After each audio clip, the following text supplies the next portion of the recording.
कोलमी fry, कोलमीची भाजी.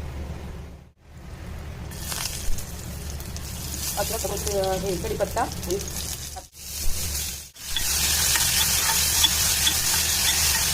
लाल होईपर्यंत परतायचं.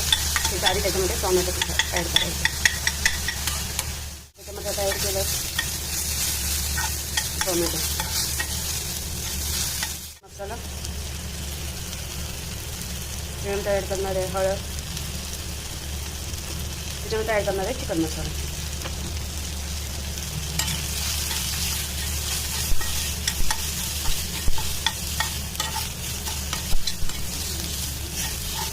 कोलंबी ती मॅग्नेट करून ठेवलं नाही.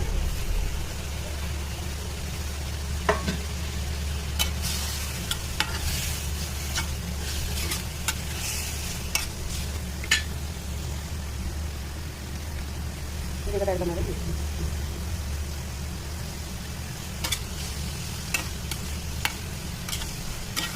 मध्ये थोडं पाणी ॲड करून आता मी शिजत ठेवलं आहे झाकण.